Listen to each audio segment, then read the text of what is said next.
Hari ini adalah hari di mana perjanjian 3 tahun silam akan berlangsung. Sebuah hinaan dijadikan sebuah cambuk bagi Xiaoyan untuk terus meningkatkan kualitas bela dirinya. Selama 3 tahun, Xiaoyan berpetualang untuk mendapatkan hasil yang maksimal. Hal ini tentunya menjadi alasan terbesar untuk membayar atas perbuatan keluarga Yunlan atau Nalan terhadapnya. Kedatangan Xiaoyan ke sini tentunya ingin menepati sebuah janji, yakni bertarung hidup dan mati untuk menentukan siapa yang pantas mendapatkan sebuah hinaan. Hari ini juga Xiaoyan bersumpah untuk menyelesaikan permasalahannya dengan keluarga Yunlan. Selain itu, rasa malu yang telah diucapkan oleh Nalan waktu dulu akan dibayarnya hari ini juga. Nalan tetap bersikeras bahwa jalan yang ia pilih tersebut adalah sebuah takdirnya, sehingga berhak mengucapkan apa yang ia inginkan. Saking bencinya terhadap Xiaoyan, seandainya waktu akan diulang kembali, Nalan akan tetap mengucapkan kalimat yang sama. Sudah dipastikan, Nalan memang menolak memiliki suami sampah seperti Xiaoyan. 我有一些举止不当，但如时间倒退，我想我会依然如此。今天，请还回来。我并不认为我当年做错了什么。3年之约，我如约而至。 Karena Yunzi belum juga kembali ke tempat ini, sehingga tetua Yunling yang akan memimpin jalannya pertarungan. Bahwa perjanjian 3 tahun silam, yakni pertarungan hidup dan mati Xiaoyan melawan Nalan Yanran akan segera dimulai. 3年之约便由老夫主持。今日宗主尚未回来，我是云岚宗的大长老云灵。 Para murid Nalan yang melihat kedatangan Xiaoyan ke tempat ini, mereka menganggap bahwa Xiaoyan terlalu ambisius untuk menikahi Nalan.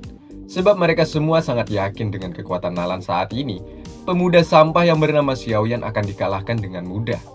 Jialau juga pernah mendengar cerita dari orang-orang sekte ini, bahwa putra dari keluarga Xiao adalah seorang pemuda sampah yang tidak memiliki doji. Namun itu dulu, kini ketua Fama juga Jialau telah merasakan aura berbeda saat pertama kali melihat kedatangan Xiaoyan ke tempat ini. Bahkan mereka berdua juga merasakan aroma tak asing terhadap pemuda tersebut. 那便是萧家那小家伙。 Hai Budong hanya terdiam, sebab dirinya menyembunyikan rahasia itu, bahwa pemuda di hadapan mereka adalah pemuda kebanggaan kota Jiama yang telah memenangkan turnamen alkemis. Benar sekali, di sini hanya Hai Budonglah yang mengetahui bahwa Xiaoyan adalah Yan Xiao. Di samping kakeknya Nalan ada si rambut putih. Sampai sini masih belum diketahui namanya, juga dari keluarga mana ia berasal. Yang pastinya, Muzan selalu ada di sampingnya. Si rambut putih juga menyayangkan kepada kakeknya Nalan atas kejadian ini. Sebab si rambut putih juga merasakan kekuatan yang begitu besar tersimpan di dalam diri pemuda yang bernama Xiaoyan. 纳兰家族女婿的萧家小子，似乎并不像传言中的废物。 Tetua Yunleng sekali lagi memberikan aba-aba untuk memulai pertarungan ini. Belum sempat selesai, Xiaoyan langsung menggertak Nalan agar secepatnya bertarung. Karena itu maunya Xiaoyan, Nalan langsung melancarkan serangan demi serangan ke arah Xiaoyan.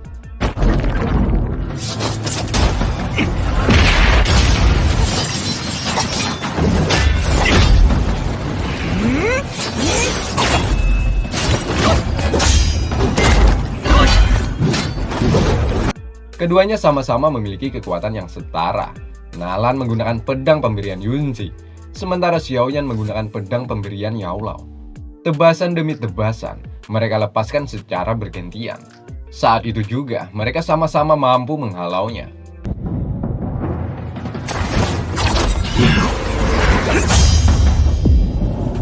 Hal ini membuat pertarungan di antara mereka sangat sulit diprediksi siapa yang akan menjadi pemenangnya.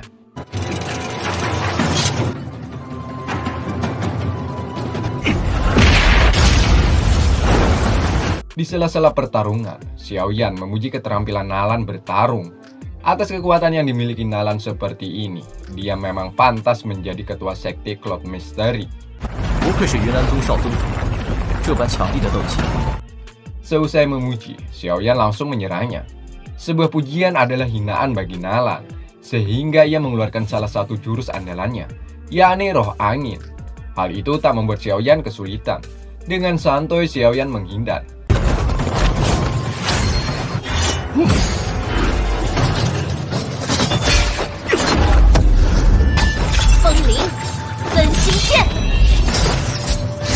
Para petinggi juga murid Nalan yang menyaksikan, dibuat semakin tegang oleh pertarungan mereka. 便将这玄阶中级的斗技修炼出武道阶型的地步。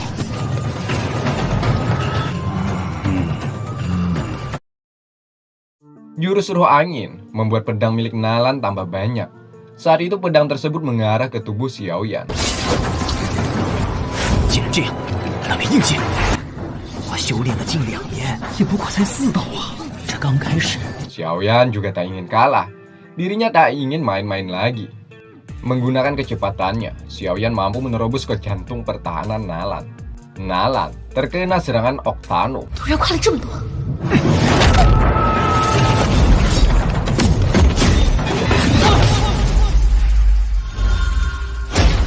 Rupanya hal itu tak membuat Nalan merasa kesakitan.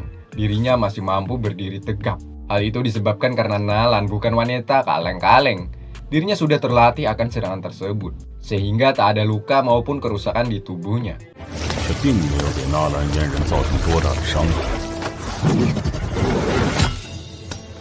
这小家伙不错呀，给了吧。 Nalan kemudian melepaskan serangannya kembali. Menggunakan teknik peringan tubuh, mampu membuatnya tak kasat mata. Nalan seakan-akan seperti angin mengitari Xiaoyan yang saat itu berdiri. 这3年云韵对他的培养，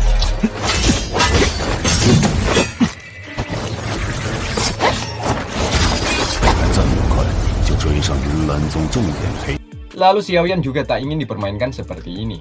Ia kemudian mencoba memejamkan mata, lalu berkonsentrasi tinggi, dan 纳兰嫣然的，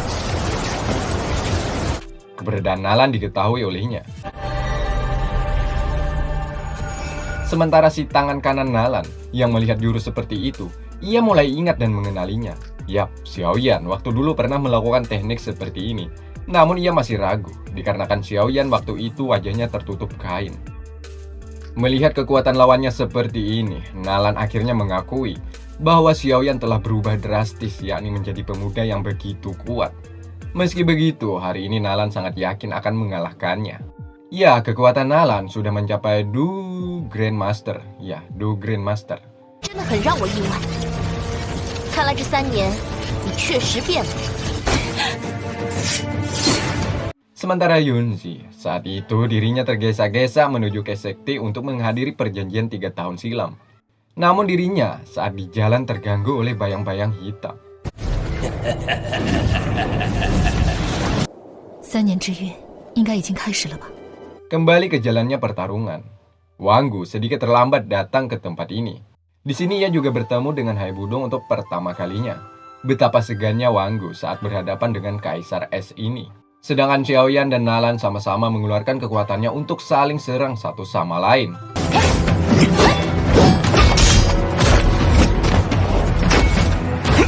Kakeknya juga tetua Yonleng. Melihat bakat Xiaoyan saat itu sangatlah kagum. Mereka menganggap Xiaoyan sudah berada di tingkatan Du Grandmaster. Nalan dan Xiaoyan akhirnya saling serang kembali satu sama lain. Pemandangan tak terduga mereka saksikan saat ini, di mana Xiaoyan mampu menandingi kekuatan Nalan yang memiliki kekuatan begitu super. Ya, keduanya sama-sama memiliki kecepatan baik menyerang maupun bertahan. 我的生命，我绝不会留手，我会证明我当年的决定是正确的。今日的我代表着云岚宗，当年的是是非非。 Para petinggi yang melihat pedang Xiaoyan tentunya menuai sebuah tanda tanya. Sebab dari gerakan Xiaoyan bertarung, tentunya pedang tersebut memiliki bobot yang begitu berat. Benar sekali, secara tak terduga, Xiaoyan mampu menjatuhkan Nalan ke tanah dengan serangannya.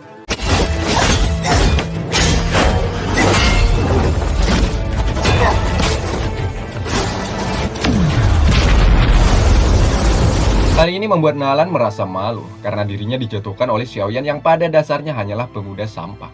Membuatnya harus mengeluarkan jurus andalannya, alias Nalan sudah terlampau marah kepada Xiaoyan. Dirinya mengeluarkan kartu asnya. 定胜负吧！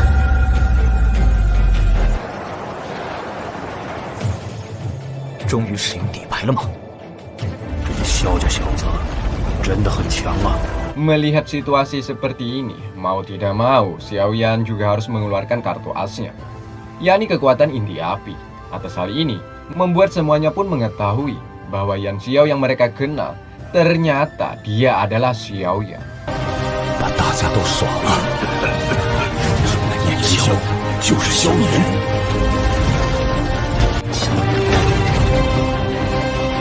他怎么跟炎萧？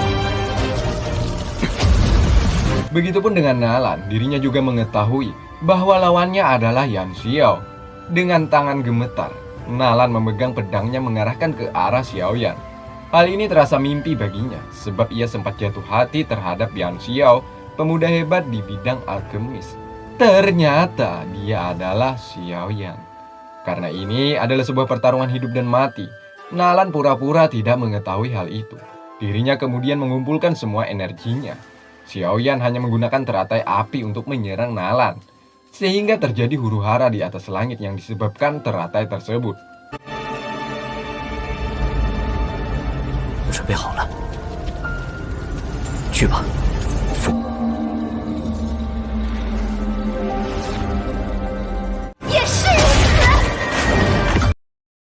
Para murid Nalan mencoba menahan serangan tersebut agar tidak mengenai gurunya secara langsung. Percuma, itulah kata yang pas saat ini. Pertahanan mereka tak kuat menahan beban serangan yang dilepaskan oleh pemuda sampah yang bernama Xiaoyan. 去吧，佛怒火莲。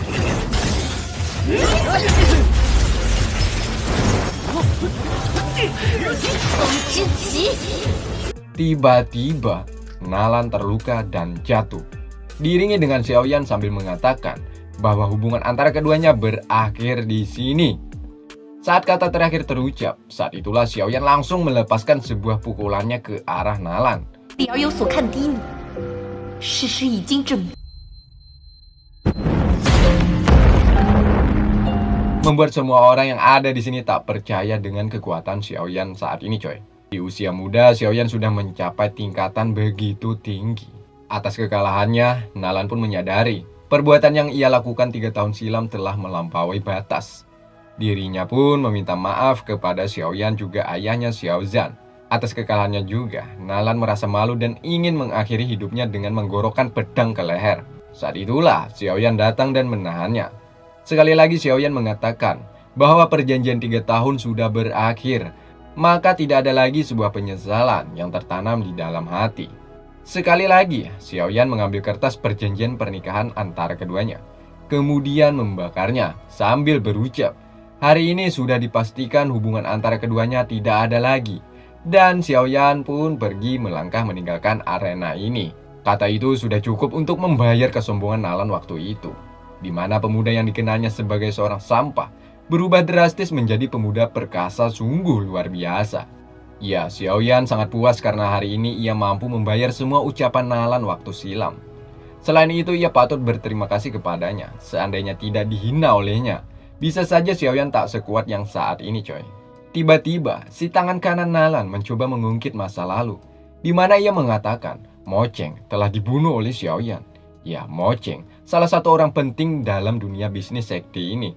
Karena kekuatan yang dikeluarkan saat ini sama persis kekuatan yang mengalahkan Mo Cheng saat itu, yakni kekuatan inti api putih. Di mana saat ini yang mereka tahu hanya Xiaoyan lah yang mampu mengendalikan kekuatan tersebut. Sekali lagi Xiaoyan mengelak. Di dalam dunia bukan dirinya saja yang mampu mengendalikan kekuatan tersebut. Atas tuduhan ini sangatlah tidak masuk akal baginya. Setelah mengatakan hal itu, Xiaoyan kemudian melanjutkan langkahnya untuk pergi meninggalkan tempat ini. Perbuatan Xiaoyan itu dianggap telah merendahkan sekte ini. Ya, tetua Yunling merasa masalah belum selesai. Xiaoyan seenaknya saja ingin pergi dari tempat ini, sehingga ia menyuruh para prajurit sekte ini untuk menyerangnya.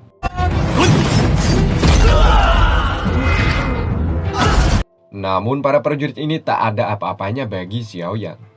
Para prajurit tidak mampu mengalahkan Xiaoyan, sehingga Yunling memanggil 3 Do Huang untuk mengalahkannya.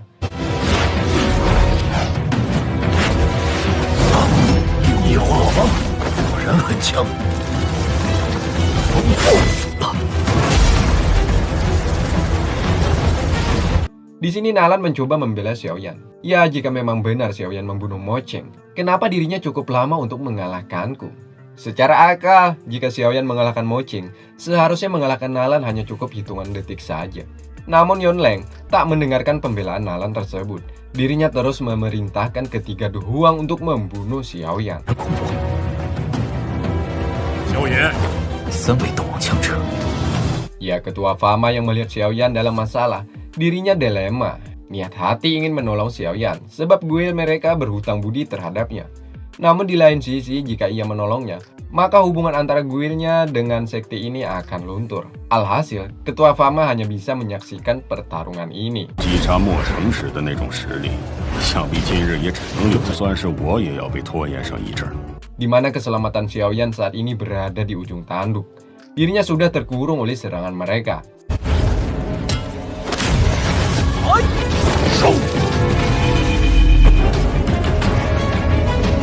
Di saat itulah, perangkap mereka hancur atas kedatangan Kaisar Es. Ya, Hai Budong mencoba untuk menyelamatkan Xiaoyan. Seketika tempat ini membeku, membuat tiga Du Huang terkejut atas kedatangan Kaisar Es ini. Ya, hanya sedikit menggunakan sedikit gerakan, perangkap musuh mampu ia hancurkan. Hai Budong.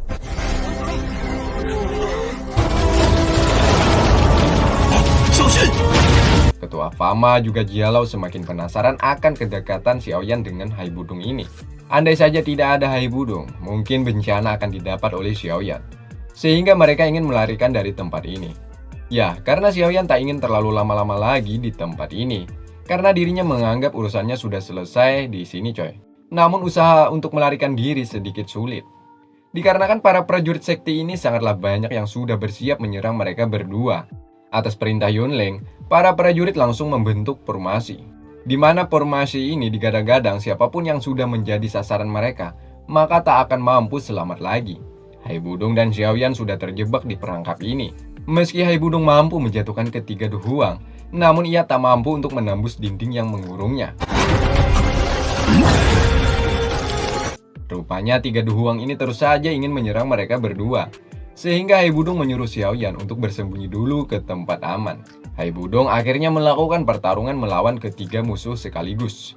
Dengan gerakannya yang ciamik, mampu membuat ketiga Du Huang sedikit oleng.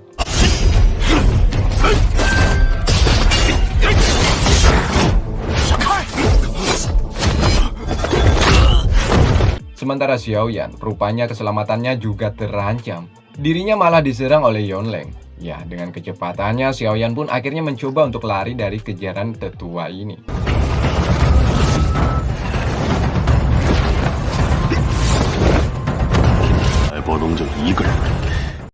Sesaat mau menghabisi Xiaoyan, tiba-tiba ekor Ratu Medusa langsung memukul ke arah lawannya, sehingga membuat semua orang terpana akan hal ini.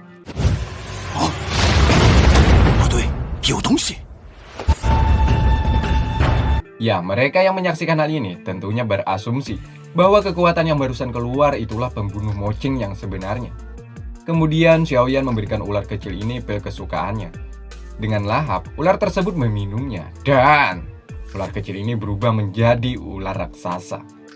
真是个可怕的家伙。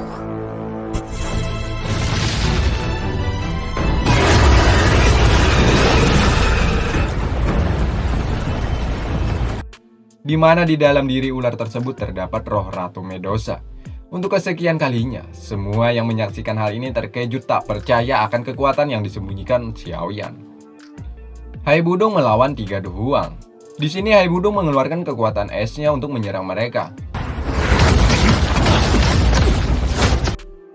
Sementara tetua Yonleng melawan ular raksasa ini.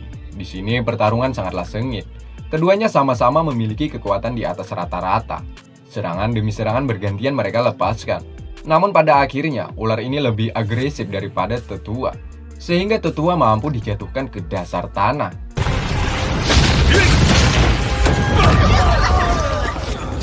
Namun, tetua masih mampu berdiri dan menyerang kembali ular raksasa tersebut.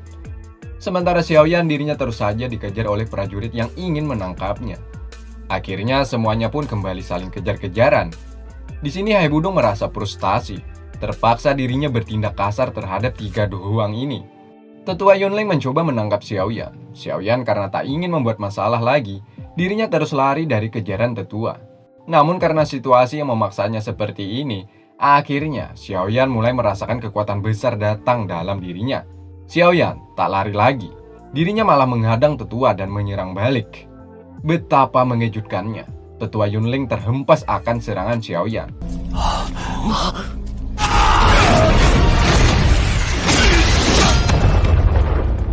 Dan Yunling pun mengeluarkan darah. Sekali lagi, Yunling berdiri dan menyuruh prajuritnya untuk mengeluarkan jurus andalannya, yakni jurus awan penyelimut matahari. Dengan sigap, para prajurit pun langsung menuruti arahan tetua.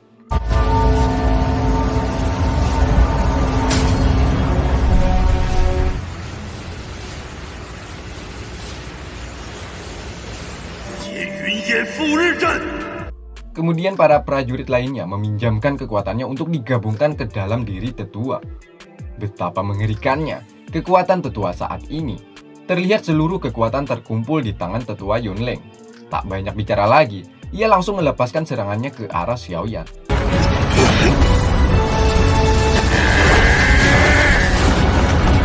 Tiba-tiba, ular raksasa mampu melindunginya. Akibat serangan itu membuat tubuh ular sedikit terluka. Namun dengan cepat Xiaoyan langsung mengobati luka tersebut. Sekali lagi, kini dengan kekuatan yang 2 kali lebih kuat dari sebelumnya, tetua langsung melepaskan serangannya. Namun hal itu masih mampu dihalau oleh Hai Budong yang juga datang menyelamatkan Xiaoyan. Sesaat mau mengeluarkan seluruh kekuatannya, tiba-tiba perangkap tempat ini seketika pecah atas serangan dari luar. Ya, di sini hanya ada suara yang membuat para petinggi takut dan bingung. Di mana suara tersebut berbunyi, perilaku tetua Yunling sangatlah memalukan. Dia tidak pantas menjadi tetua agung di tempat ini karena terlalu egois. Di mana hanya untuk mengalahkan pemuda yang masih berumur belasan tahun, memerlukan seluruh tenaganya untuk menjatuhkan Xiaoyan. Yunling yang mendengar itu hanya bisa menatap ke arah langit. Siapa dan dari mana suara itu keluar?